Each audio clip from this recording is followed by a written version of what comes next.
السلام عليكم ورحمة الله وبركاته. أشما هركا فونه هردفتها كي يا هردفت الريو شافي أكمل جت فيانا بقرن عن جراتني يرو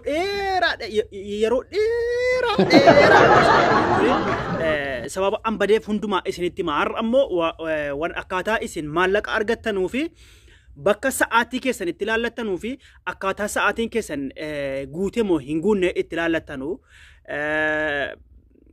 maallaqa keessan immoo akkamitti ilaaltanii fi akkamitti fudhattanii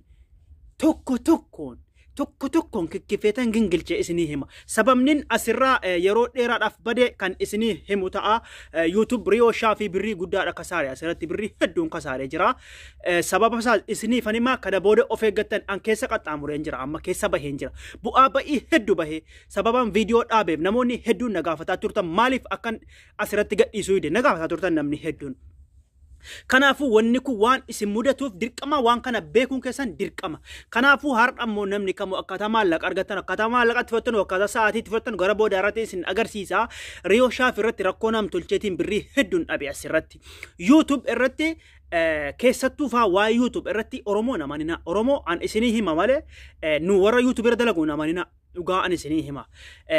YouTube bu'aa ba'ii hedduu qaba. Keessattuu faa yeroo sa'aatii guutachuu irratti hedduu cinqii qaba. Yeroo guutattanii kaatan montaayiz godhachuu yookiin karaa maallaqaatti dabarfachuun maallaqa akkaataa isinii isaabu. Gizee maallaqa isaa beekee akkamitti fudhachuun cinqii hedduu qaba.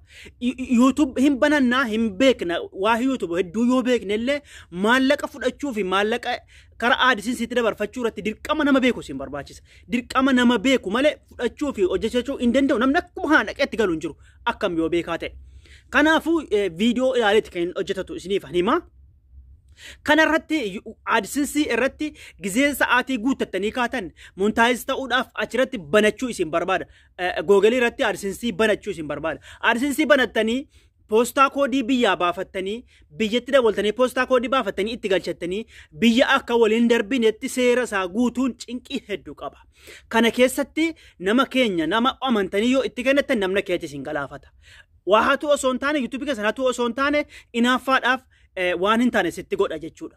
Kan xiqqoosisiru atis waan baruu jirtu. Kanaafuu namni kamiyyuu namni afaan kiyya dhageessan rakkoon tokko YouTube irratti isin qunname taanaan rakkoon tokko YouTube irratti isin wanni takka sa'aatiis ta'e womma takka isin qunname taanaan lakkoobsan isiniif maxxanse kana lakkoobsa kanaan na dubbisa.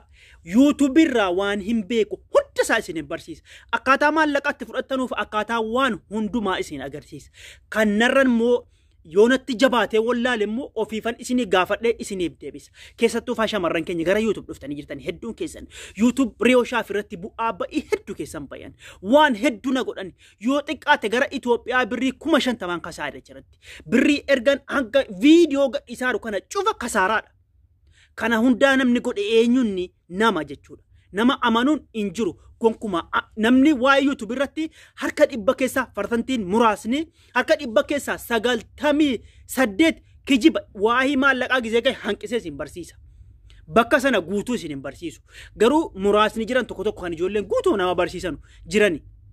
Hundi arrabsu osoo hin taane maqaa dha'uun barbaanne maal ni jiru gara fuulduraatti maqaa isiniif handhaa nama sana akka hordoftanotti. Kanaafuu nam tokko immoo YouTube irratti gizee bakka sana gahe isin duraa balleessaa yoo isinitti himu hir'isee isinitti hima. YouTube irratti maallaqa argachuun amriin isaa jabaadha.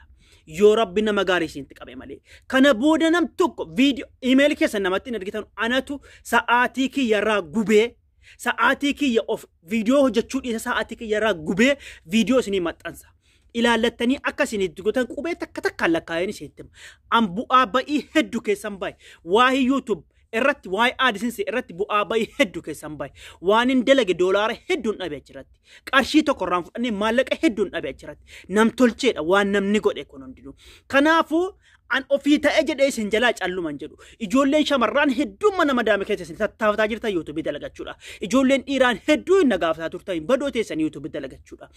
Woma takka irra rakkatan waa'ee YouTube tokko sa'aatii ilaaluu sa'aatii isinii guute moo hin guunne sa'aatiin gizee guute immoo akkamitti godhattan harkuma keessan hin godhattan namatti ergitan iimeelii keessan.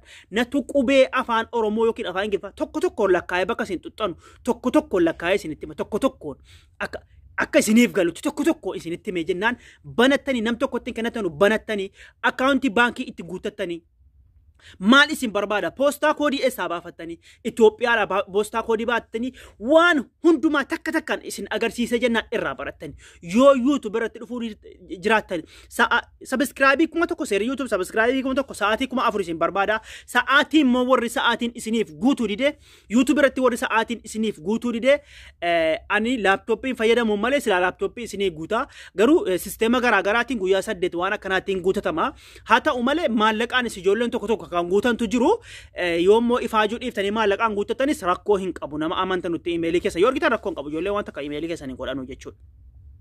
Sa'aatii yoo guuttatanis viidiyoo sila irra gadhiiftan sana sa'aatiin guuttatan sana viidiyoo hedduu isin barbaada viiyuu 100 guuta viidiyoo sana gizee irra gadhiiftan maallaqas kan isiniif lakkaa'uuf tuufaa qarshii Itoophiyaa 2,000 waan akkasitiin guutan natti fakkaata ijoollee mee isiniin gaafadha ani tuun laaptooppii fayyadamaa jiraadha isiniif han guutan garuu waan fayyadamaa hin jirreef kanaafuu cufti keessan warri YouTube irra dalagaa jirtan YouTube irratti rakkoon tokko isin qunnamnaa WhatsApp na dubbisa gaafii hunda durseetan YouTubeif aappii ka'u warra aappii maallaqa isinii isaa biratti isiniif han deebisa anatu maallaqa isiniif kenna maallaqa koorraa cita maallaqa Riyoo Shaafi namni kun har'a namni kun YouTube irraa maallaqa argatan Riyoo Shaafi irraa maallaqa kutanii namni keenya qalbiin isaa dhugaa rabbii qalbiin isaa ashe gogaa beelawa maallaqa raatiba koorraa kutanii isa kiisa kuyya jiru fuudhanii sanaa miti amma aappii kawwii kana engedda banadhee anwaa takka maallaqa irraa argachuu viidiyoo irra gadhiisuu miti ummatumaaf han deeme yeroon seene koomentii laayikii fooloo ummatumaaf han godhe calluma jedhe maaliif carraan kun argame moo argamne Oromoo itti fayyadamu jedhe kanaafuu warri immoo gara YouTube dhuftan YouTube irratti akkaataa isin maallaqa argattanu akkaataa isin AdSense banattanu AdSense irratti rakkoon guddaan AdSense irratti AdSense biyya kwantarii biyya jijjiiruu irratti rakkoon guddaan biyya irratti an kanarratti birrii kuma hedduun kasaare doolaara hedduun dhabe asirratti doolaara hedduun dhabe rakkoo nam tolcheeti kanaaf warri YouTube irratti rakkattan viidiyoo kana waliif gadha natti fida tokko isin agarsiisa har'a immoo mee sa'aatii namni gaafatantu jira sa'aatii fi subscribe keessan silaan argitanii sa'aatii keessan isin agarsiisa bakkatti sa'aatii ilaallattanu yalla studio irra seentani YouTube studio silaa buufattanii qabdanii ni beektanii YouTube studio ittanii buufattanii YouTube studio irra seentani kana booda gizee asisni dhufe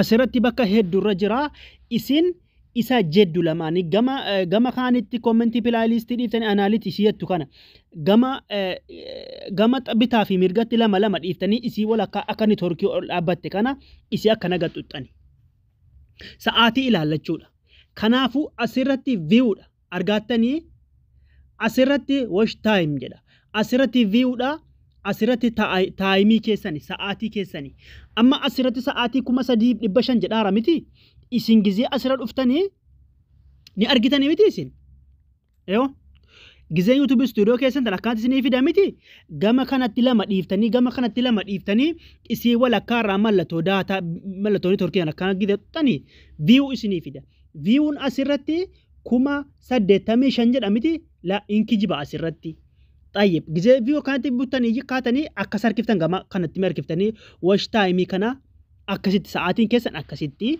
يوم نمني با إسني كان إلى لوتة أكنت إياه يو الأبى نمني إسني في العلار جشو يوتيوب كيسن جزء بقى واش تايمي كان أفتن بقى ساعتي كان تايم يشو بقى ساعتين جزء أفتني أكمل قد تطني إسم مرة قد تطني بكم خنا ولكم مرة بقى سر رديم تنجر تخنا ركنا قد تطني جزء كان تطني كانت إسني في دمتي ساعتي كم سديفي إبشنيف جد أمتي كون إسنيف تاني isi tigurraatti xiyyaa kana kun kan les guyyaa 28 jedha kun isin guyyaa 28 binaamini madhiiftanii isin sa'aatii keessa laalachuu asira waggaa dhuftanii xiyyattii kana akkas rukuttanii gizee akkan turkuftan tarree kana isinii fidamiti bakka biraan tuttan live time isi jettu kana bakka xiyyatti qabe bakka time jettu kana isii gaccu kaaftanii sa'aatiin gama kanatti meeqa 3,000 wayi miti asitti 23,830 7,8 sa'aatiin jechuudha.